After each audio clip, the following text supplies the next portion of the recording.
Guys, it's me, still croaking I'm afraid, still got this cold hanging around me, but I thought I'd do a quick video because basically there is going to be a slight change in plan as to what projects I'll be doing first off this year.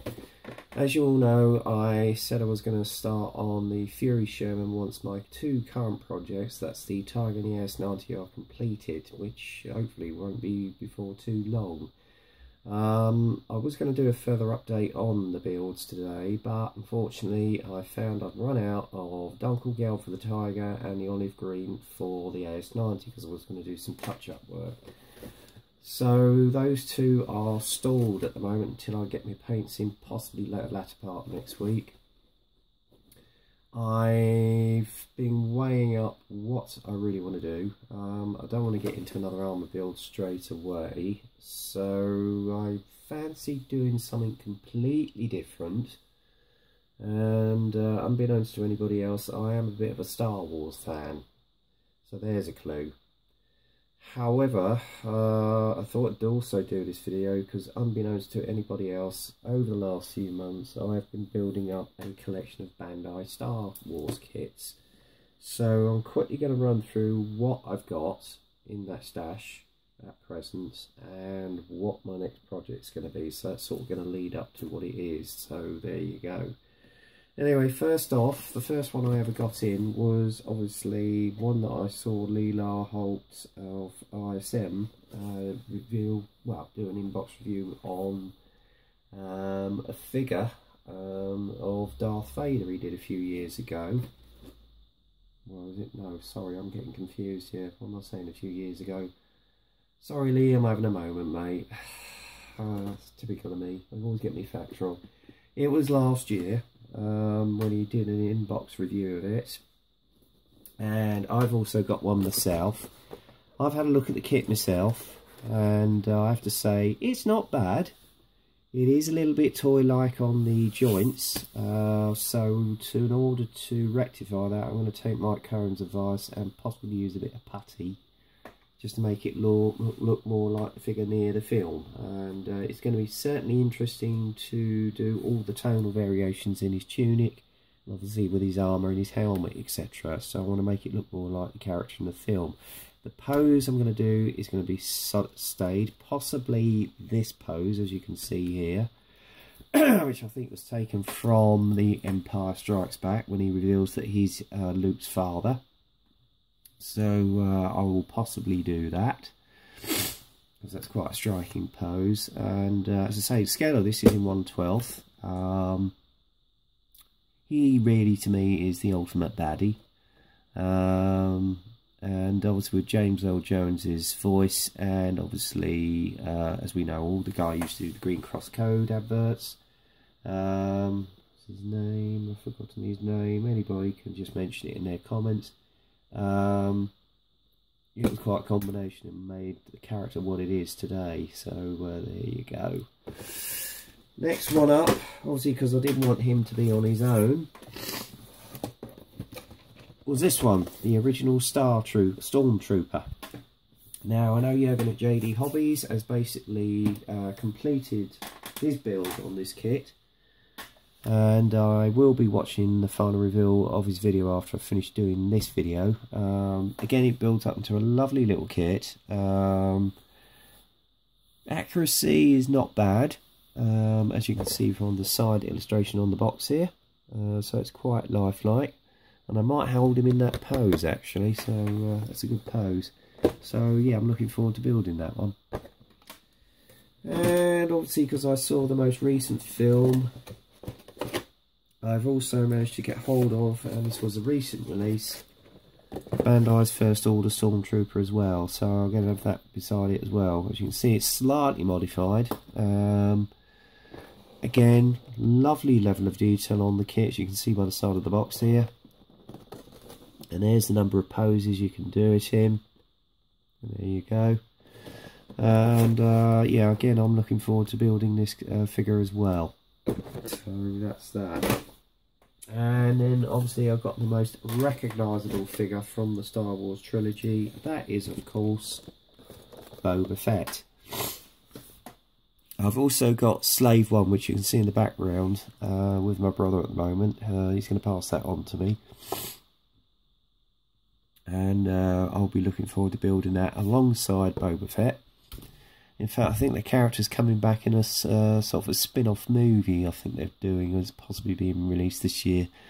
So that'll be interesting to see. But what's going to be interesting mostly is all this weathering around his helmet and obviously on his frontal armour.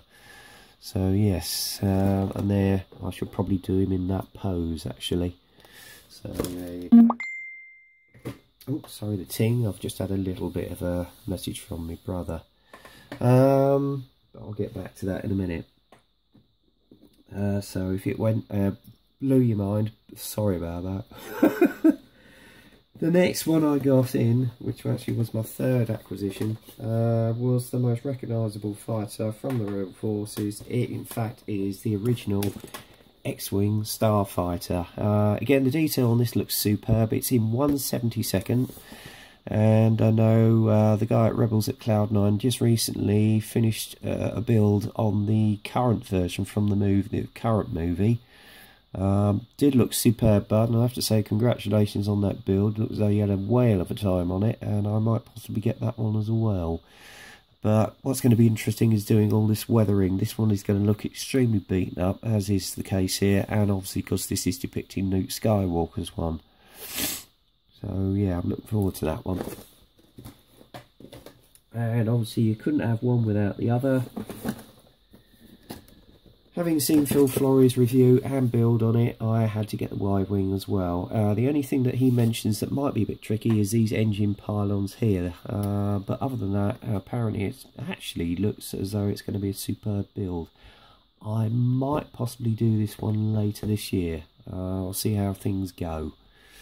Again, as you can see from the side of the box, looks absolutely fantastic. And all these wires and everything, the Android console, looks superb. And obviously you couldn't have the goodies without the baddies, and I got the X-Wing as well, the TIE Fighter as well. Mike Cohen did a series of builds on these, and I have to say, Mike, yours looks superb. I know you're an ultra fan of Star Wars, and having seen your build, it inspired me to get this kit as well. So I might do this one this year, we'll see. And obviously you couldn't have that without the other one. Obviously Darth Vader's Advanced TIE Fighter. So that one again is just as good as the original TIE Fighter, and it does come with the figure of Darth Vader in the cockpit. And you do get the laser cannon fire coming out, but I'm going to leave that. I shall just give it a basic bit of weathering and possibly have it in flight mode. And yeah, it looked lovely alongside the ordinary TIE Fighter. But the one I've been itching to get my hands on, and I'm glad I've got it, and just by the size of the box, it is impressive, and I'm not kidding you. Yes, you guessed it. It's got to be the Millennium Falcon, this being the version from the current film. The level of detail on this for 1/144 is just insane. It is amazing, and you've got so many sprues in this, and look how deep the box is. It's just unbelievable. I mean, admittedly, you've got the two figures there, as you can see from the film. The level of detail on it, and obviously you've got different poses. You've even got the current R2-D2, is it RB-14, I think, as well as old Han, and obviously the two main characters and Chewie in it. But as you can see, the detail in this kit is just amazing, and at some stage soon I will be doing an inbox review on this kit. But I'm glad I've got it, I really am. You can't have a Star Wars collection without the Millennium Falcon. And that leads on to the change of plan as to what my first project of this year will be.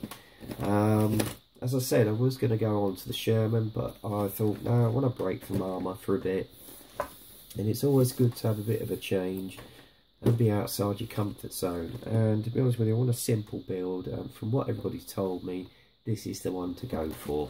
So my next build is going to be the AT-ST. And it is a lovely, lovely kit. The detail on it is just insane. The instruction sheet looks very straightforward, although it is in Chinese, unfortunately, but very easy to follow. In fact, I'll give you a quick look at it.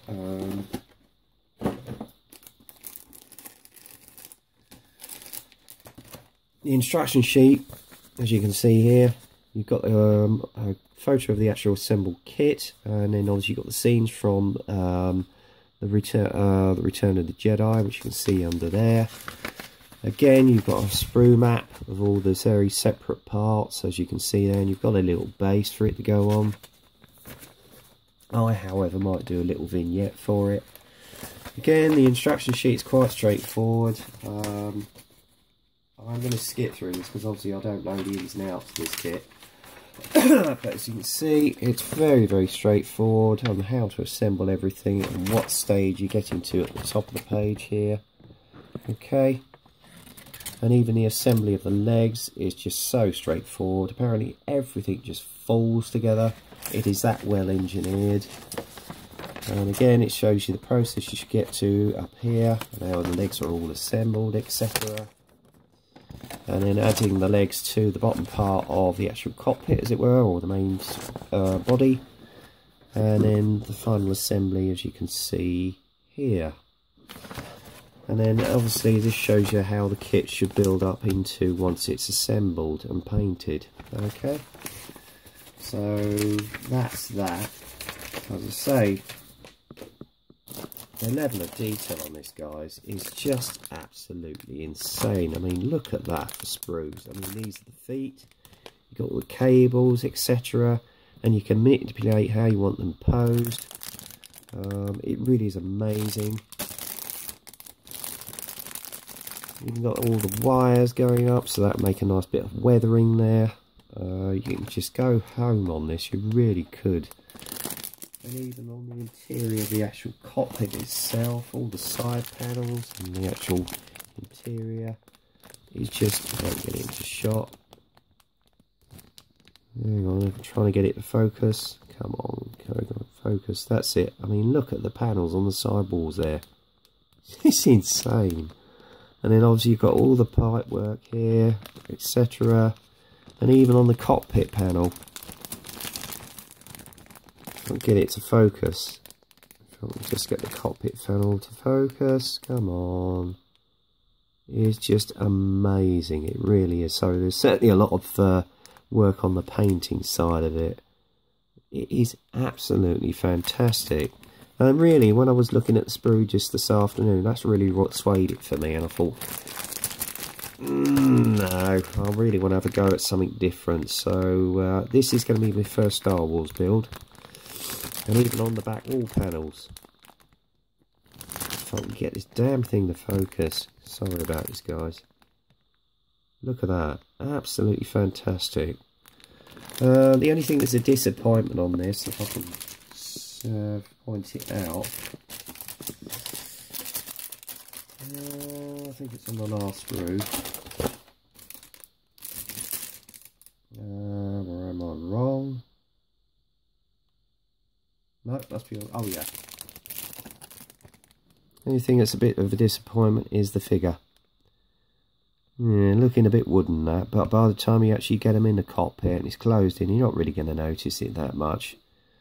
So, I mean, the figure of Chewie's not bad, I have to say. I'm going to have him on it, obviously, depicting the scene where it comes up to the main power station with him coming out of the cockpit, as it were. That's not bad. And again, obviously, you've got the base here as well, if you want to do it on the base. I might use something else, but we'll see. So, that, guys, is going to be my first project of this year. Just fancy doing something a little bit easier after doing two rather complicated builds. From what I've heard and what I've seen, it's going to be fantastic. It really is. I know Paul Breton initially did a what if as though it was in the Panzer markings with some added bits and bobs. That looked brilliant.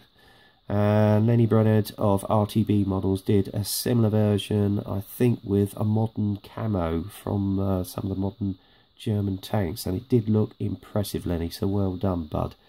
So, you know, I really am going to get my heart and soul into these Star Wars builds. As I say, I've got Slave One on its way to me. I am tempted to get a few more, and apparently Dragon are going to release a few of them, and then from what I've seen they look fantastic, and apparently AT-AT is going to be in 1/35. They wouldn't even fit on this workbench.